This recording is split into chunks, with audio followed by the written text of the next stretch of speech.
Permission to speak from a seat that's other than my own. Granted. Thank you.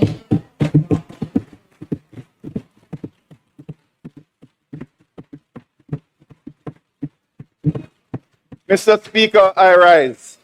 I want to firstly thank the Almighty, for it is by His grace alone that I stand in this place carrying this portfolio. To my family, who surrendered dinners, evenings, and weekends to a life they never chose, I thank you. I salute my son Aaron, who reminds me ever so often how good our lives used to be before politics. My biological and adopted mothers here, the pillars I lean against when the weight of this work grows heavy. My siblings and their offspring, whose humbling words and comic relief arrive precisely when I need them the least and require it the most. My father and my political godfather, who have guided and ordered my steps. My friends, who gave good counsel when the road grew uncertain. To the constituents of Southeast St. Catherine, who placed their faith in me as their servant leader, I thank you for the privilege of carrying your voice, your words, and your hope into the noble house today. To the leader of the opposition, Mark Golding, who 2 years ago was scorned for appointing a shadow spokesperson on health and wellness with no seat in any house. As I told you then, I say again, thank you for trusting me. I will never let you down. To my colleagues, I extend the courtesy and respect this House demands and deserves. And to the Jamaican people from yard and abroad who shared their thoughts, their fears, their stories about healthcare with me, I speak today in your name. Every word is yours. Mr. Speaker, there are people watching this contribution to see whether I will reach into the protection of the parliamentary privilege to say what cannot be safely said outside these walls, where the threats of lawsuits abound. Some of them, I suspect, are very nervous. To those individuals, I speak plainly. There may come a day when the light is shone on those who occupy untenable but personally enriching positions. Positions sustained not by merit, not by qualification, not by any stellar record of public service, but by ministerial protection and political convenience. But today is not that day. There may come a day when we stand here and call out those who wave the flag of free market capitalism, while they, without fair competition for contracts, gouge the pockets of the sick and the dying. But today is not that day. There may come a day when the Hansard captures every detail that I know about the acts of corruption I have hinted at, and which the Auditor General and the Integrity Commission have corroborated. But today is not that day. Mr. Speaker, I did not come here today to beat. I came here to teach. And let the record be clear. The restraint I exercise today is not the restraint of fear. It is the deliberate choice, because Jamaica does not need more spectacle. Jamaica needs more solutions. Mr. Speaker, I occupy, by the grace of God and the confidence of my constituents, a position that I believe is genuinely unique. I am, to the best of my knowledge, the only bariatric surgeon serving simultaneously as a sitting legislator anywhere on this earth. I raise that not as a trophy, but as a symbol of trust. For those unfamiliar, bariatric surgery is the surgical and medical treatment of obesity and the associated chronic diseases devastating Jamaican families from Negril Point to Moran Point. I do not study these diseases from behind a desk. I operate, I counsel, I watch them reverse when the right intervention reaches the patient at the right time, and I watch them kill when that intervention is denied. So I speak today not as a civilian reading from a script prepared by PR consultants and technocrats. I am speaking as a soldier who has fought in the trenches. From decades of patience, personal experience, and practical knowledge of the health sector at every level, from health centers to the operating theaters to boardrooms.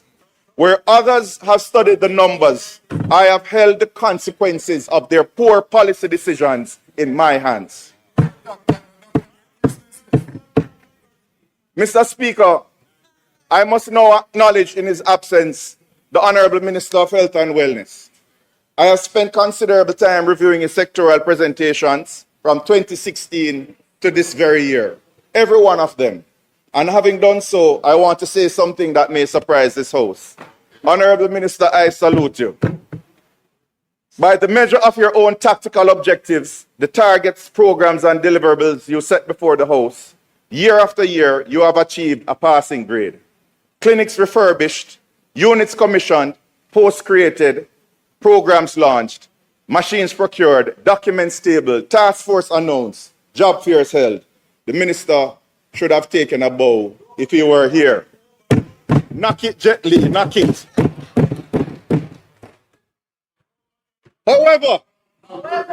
However, he has met his targets while missing his people. He has achieved his objectives while abandoning his purpose to deliver quality health care, rich in announcements, poor in outcomes. That is the record.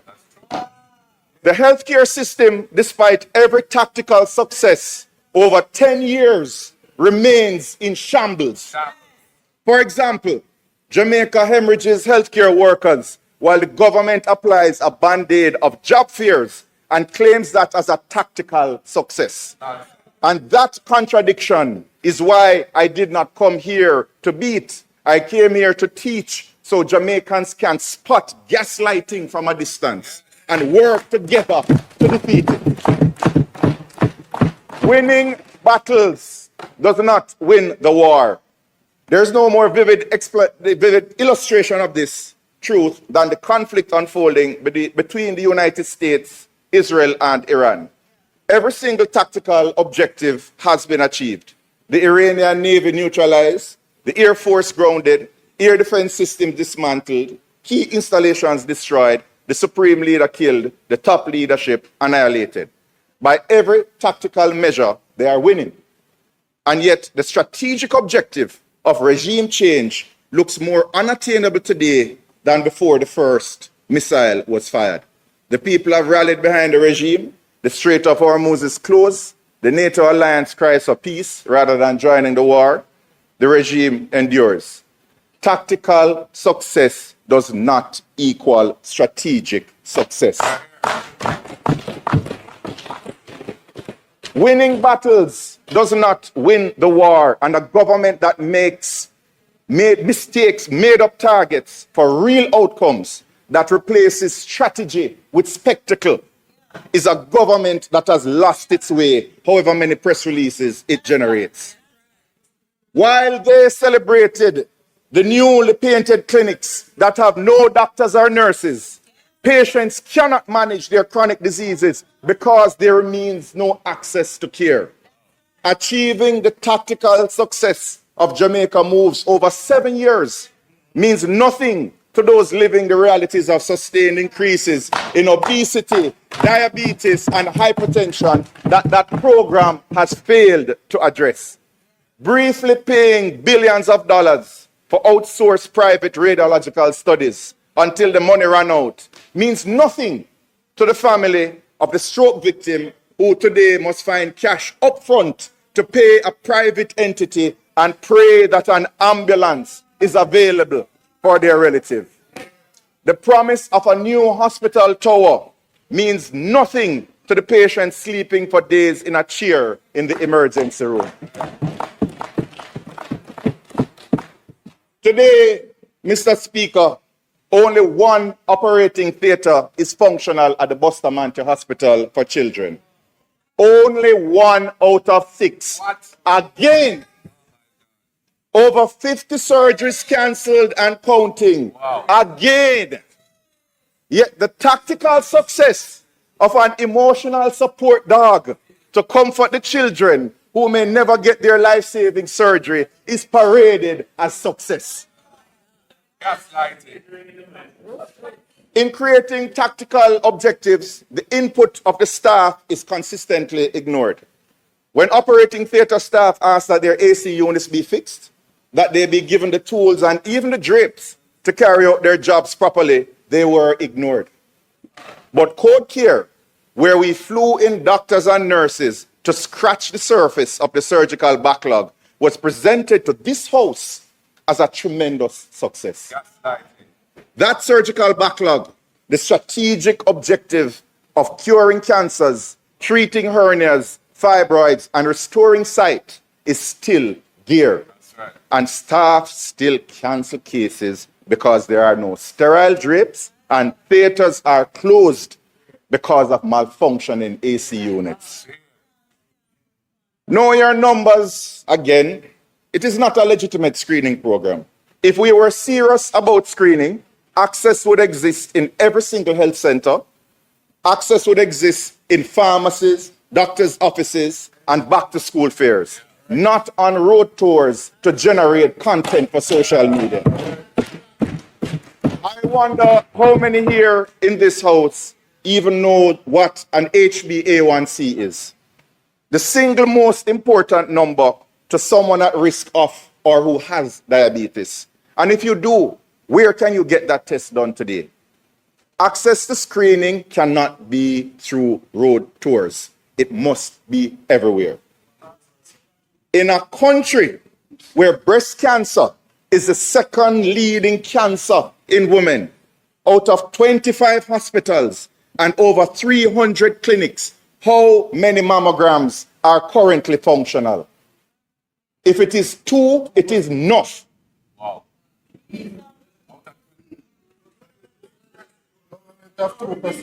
300 clinics, 25 hospitals, 2 functioning mammograms, breast cancer being the second leading cause of cancer in women. Disgraceful.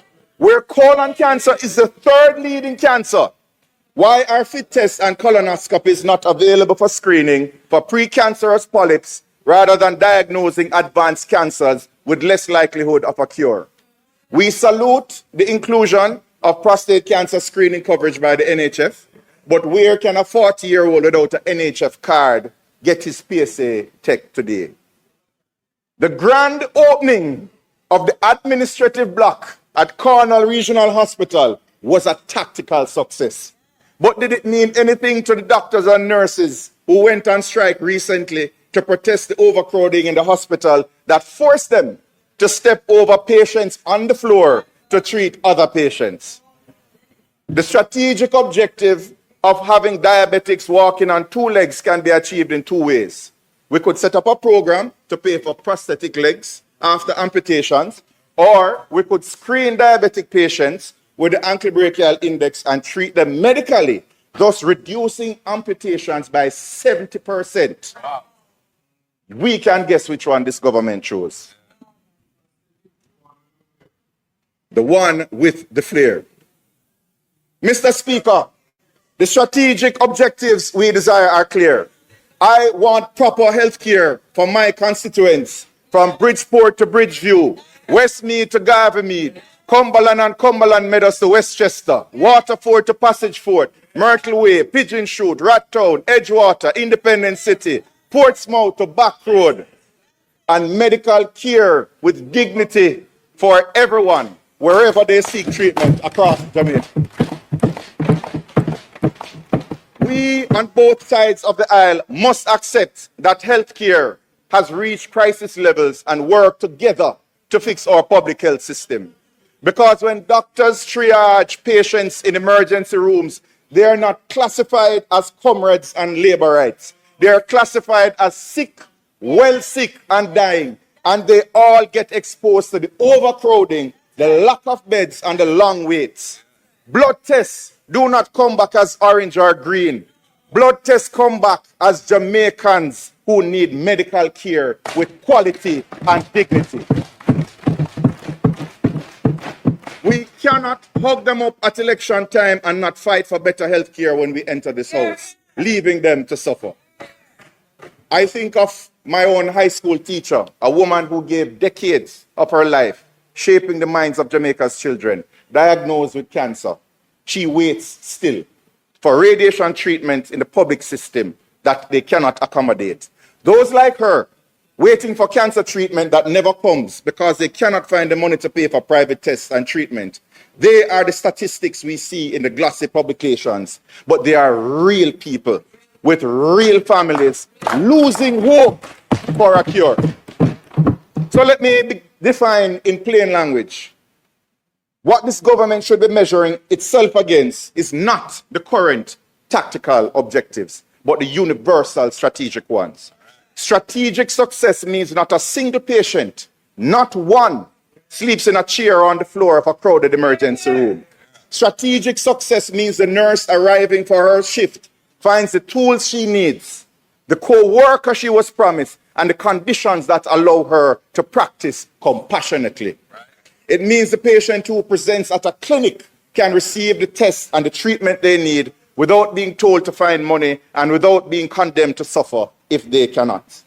It means my teacher gets her radiation treatment before her cancer progresses beyond what treatment can reach it.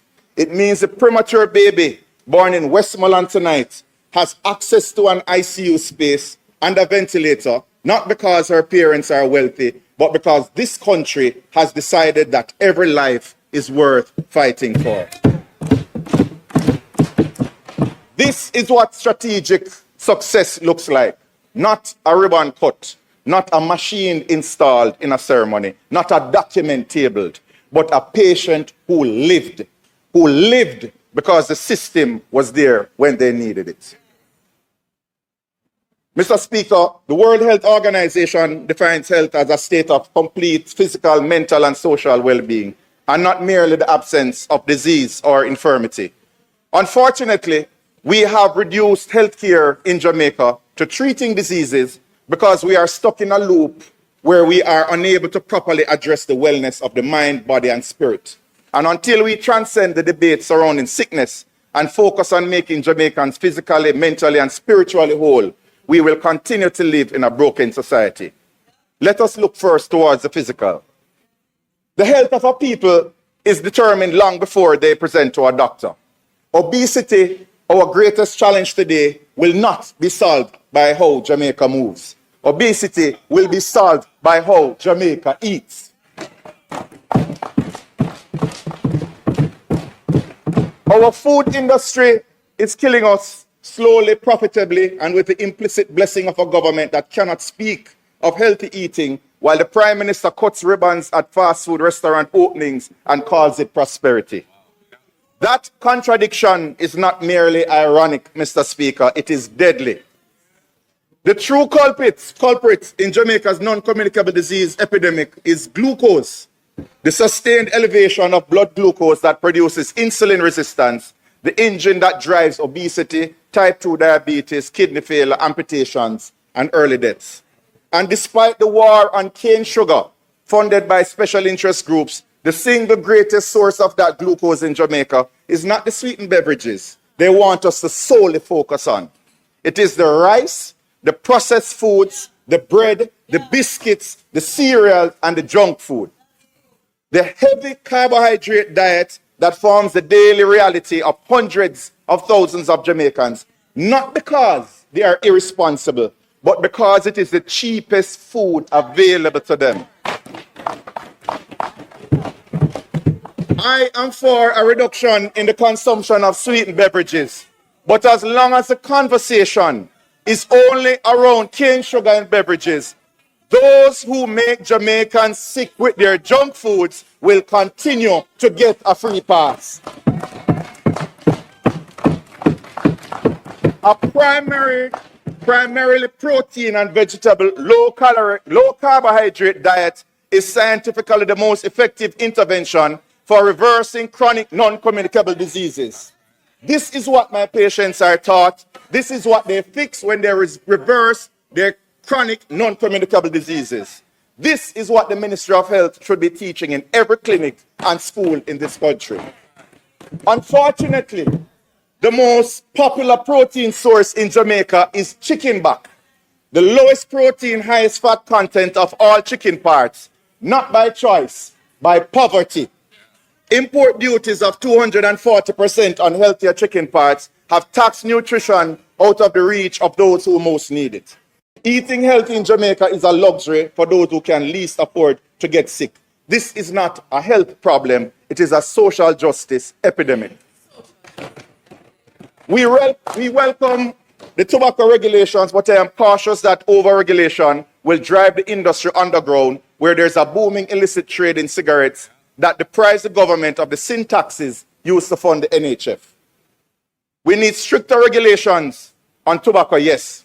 We need to reduce the consumption of sugary drinks, yes. But do not turn this into a ban on plastic straws to save turtles, while our drains are clogged with plastic bottles and our arteries clogged with fried chicken and fries.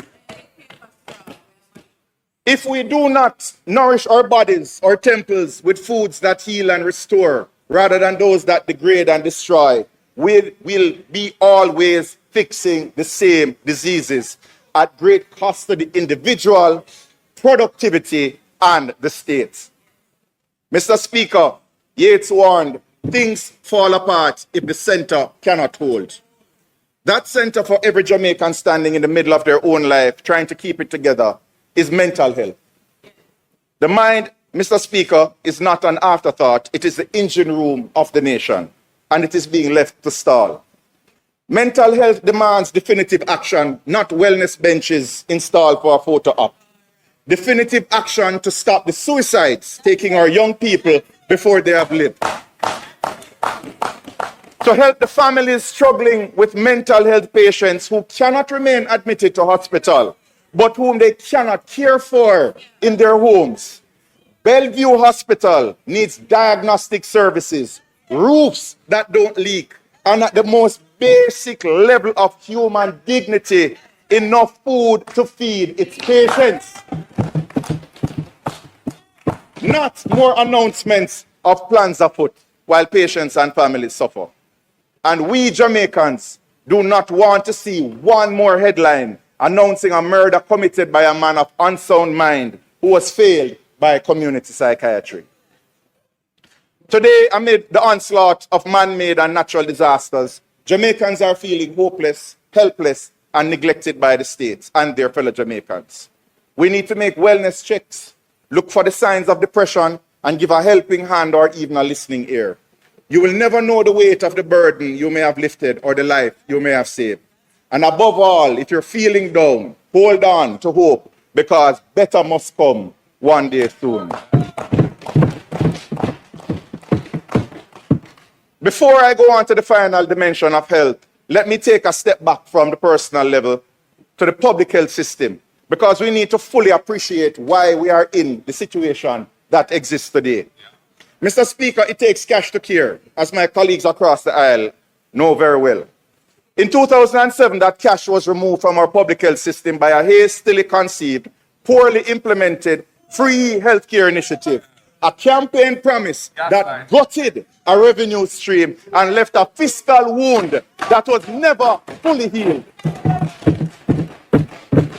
It was only one in a series of devastating decisions that ultimately required the prescription of bitter medicine by the then Prime Minister, who left office before he could administer it. It was not the government that paid the price of that bitter medicine. The price was paid by the people. The sacrifice was made by the masses to pay down the JLP debts from 140% of GDP to where it is today. During the IMF imposed austerity, civil servants consented to frozen wages year after year, while the cost of living climbed around them. Their sacrifice, their suffering, and silence, the invisible fuel of national recovery. Users of the health sector were told by the IMF that spending could not increase because the priority was paying down the debt the JLP government had accumulated. And every single Jamaican absorbed that cost through their sacrifice, their suffering, and their solidarity with Sister P and Peter P.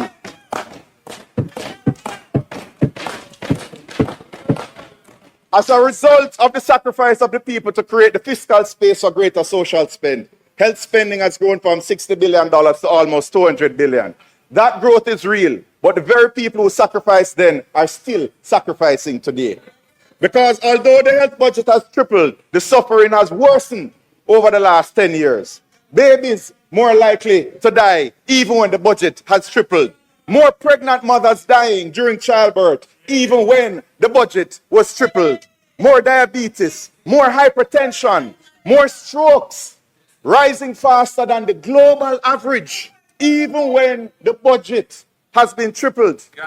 Because this government does not believe in the people. The evidence is there in the allocation of resources. The evidence is in who benefits and who continues to be left behind. The evidence is in the gap between the announcement and the outcomes. They achieve tactical objectives, but never the strategic objectives. A gap that is measured not in dollars, but in human lives. The same pattern lives in the Hurricane Melissa aftermath. Jamaicans are living in shelters while their government sits on $1.4 billion of donated aid. $1.4 billion, $26 million spent out of $1.4 billion. Money that Jamaicans sacrifice to send to their brothers and sisters sleeping on the tarpaulins while this government sits on their donations. This is not incompetence. This is not bureaucracy. This is a pattern. A pattern of an uncaring government that spends freely but never on the needy. Mr. Speaker, you cannot tell a man to eat right and exercise and not drink rum and boom when he has lost everything and the government is sitting on the cash meant to help his family. You cannot discuss period poverty with a woman in a shelter. First, you must fix that poverty, period.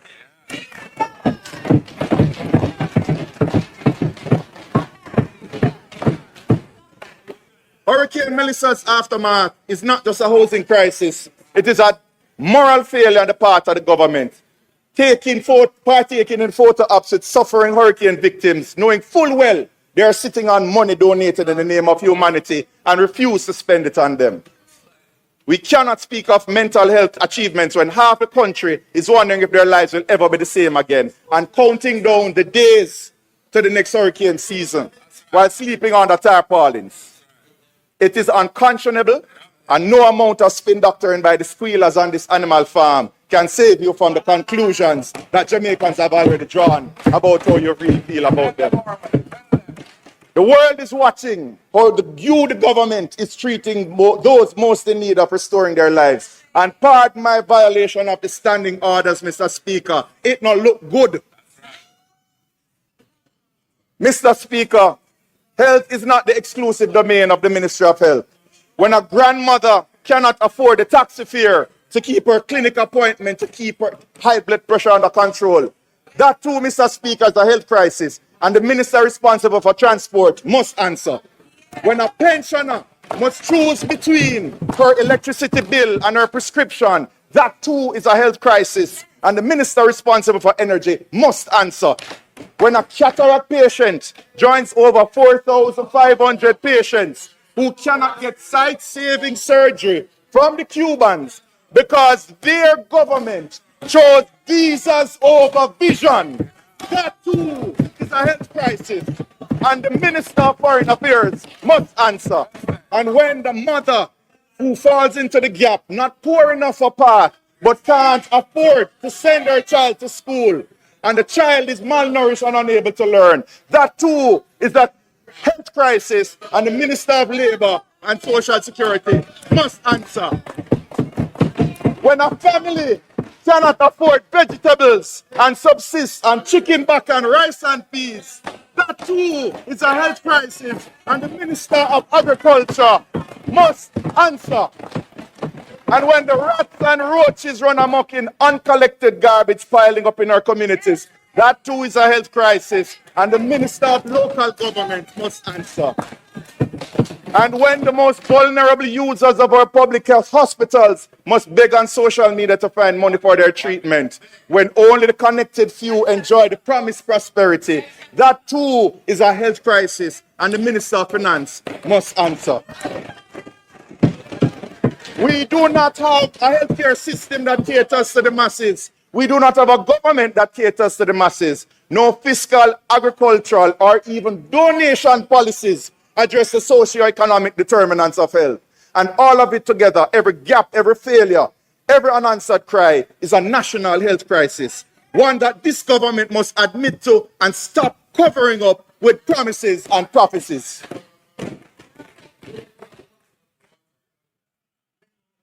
I left out water. I thought, we're good. We're good.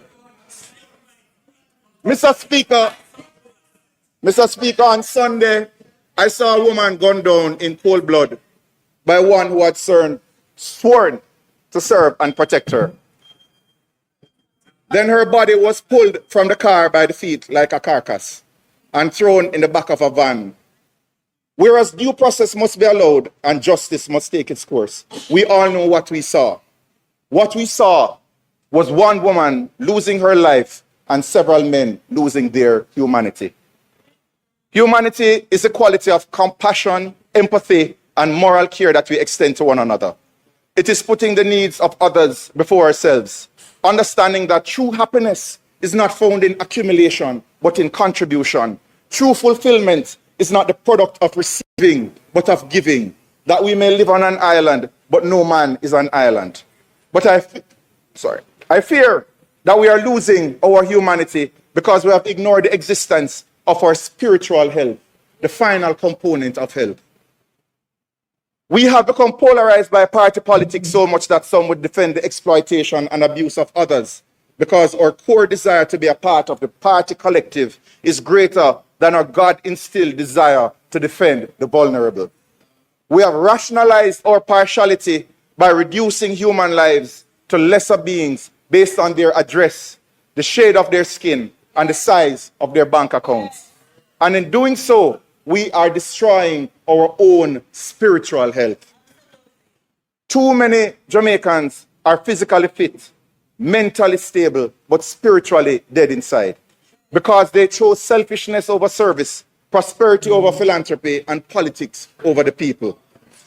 Every day that we turn a blind eye to the suffering of our brothers and sisters, a little piece of what it means to be human dies in us. To save our spiritual health, we must subordinate our self-interest to a greater purpose. And that greater purpose is to give hope to the hopeless, be a voice for the voiceless, and work together to destroy the system that sees poor people sleeping on hospital floors while billions of dollars are misallocated or missing. A system where people are still suffering from Hurricane Melissa while humanitarian aid sits idly. I believe that we still have empathy and compassion that defines us as Jamaicans. And I believe that we still have the blood of the revolutionaries flowing in our veins. And that is why I still believe that there is hope for a better healthcare system in Jamaica. Because once we have awakened from our slumber, we will fight together to dismantle this current system and build a better one. We will demand together that proper health care be treated as a human right enshrined in our constitution, regardless of their job or their address, a human right for every single Jamaican. And when enough of us have decided that enough is enough, and we will fight not for prosperity for the few, but provision for the many, we can in unison say it loudly across Jamaica land we love. To the patients sleeping in the emergency rooms tonight, don't fret too much because better will come. To the family praying for an ICU space, hold the faith because better soon come. And to those holding on to the last string of hope for a better life, hold on just a little longer because better must come. Mr. Speaker, I thank you.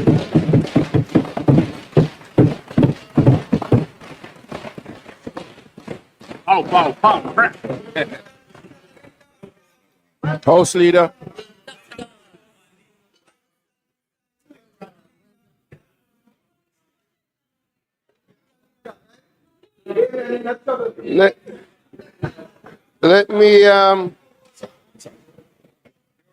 Let me thank the members who contributed today.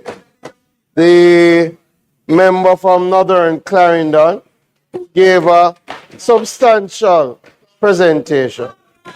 Yeah. The member from Southeastern St. Catherine. A very wide-ranging, I mean, I'll leave it at that. And of course, we heard from the Minister of Labour and Social Security, who gave an excellent presentation, a very, very good presentation on all the matters around Labour and Social Security. Mr. Speaker, as we are in public business, we will now commence a debate on the National Housing Trust Amendment Act.